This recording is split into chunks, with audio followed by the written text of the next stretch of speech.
Do we stop moving because we get old? Or is the question, do we get old because we stop moving? So that might trigger a couple people hearing that. More than a couple, I think, actually.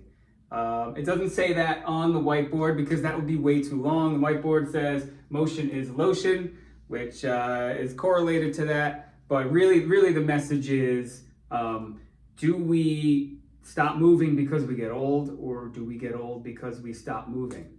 So I mentioned people getting triggered by it because I know there's a lot of people who are in pain out there, and whether it's from inactivity or if it's from something that happened outside of your control. The purpose of this isn't to assign blame or to figure out whose fault it is.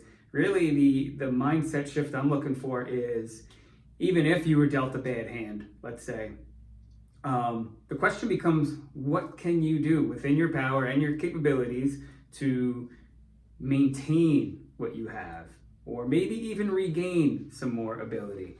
And if you're having trouble with that, that's what I fix for a living, is discovering those things and helping people get better. But at the very least, can you just maintain what you have and not lose what you have, right? Not lose the mobility that you have, or increase the pain that you currently have, right? Because many people get into this vicious cycle. They have the mindset of, okay, I'm getting older, so it's normal to slow down. And the vicious cycle is, we feel some pain, so we move less, right? And when we move less, we stiffen up, right? And we get weaker. And then when we stiffen up and we get weaker, we get more pain, which then means, okay, I should move less, right? If I'm in pain, then we get even more stiff and even more weak, and then there's more pain.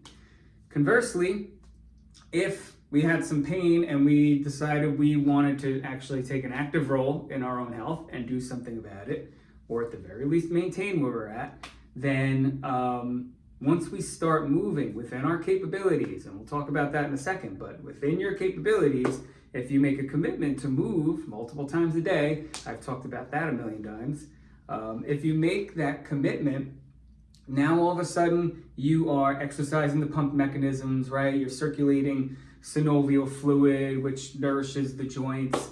You're promoting blood flow to the muscles, which obviously helps a lot. And literally, movement typically makes people feel better when it's the right movement and when it's consistent. I don't care about intensity for all intents and purposes today. Consistency wins out over intensity with most things in life in general, but especially what I'm talking about today, and that's aging and moving. So it's not about running a marathon. It's about how far can you go for a walk. I talked about this in my other video, but if you can only make it 3 houses down the road, cool, that's your bar. You walk 3 houses, you come back. And then the biggest part is repeating that. Can you do that 3 or 4 more times today? Can you do that consistently every day this week? And then what you'll find is, maybe when you come home you need to stretch a little bit, but what you'll find is once you repeat this, then all of a sudden you're walking 4 houses, 5 houses down the road. You're able to make it around the whole block, right? So it's consistency that's the key, and not having a fear-based mindset around pain, but okay, I'm in pain, I don't want to be in more pain, so what can I do about it? And movement helps, the right kind of movement, right? So walking is big, but just daily life things, right? Like playing with kids, or getting out in the yard and doing some stuff to your capability, right? When you know you're out there for too long, come inside. It's not about beating yourself up. It's about moving consistently. So the question I would like everyone to ask themselves is, have I earned my chair today? Have I earned my recliner today? What did I do to earn this sedentary time? Not my day's built around my sedentary time, and I'll try to squeak in whatever I can here or there.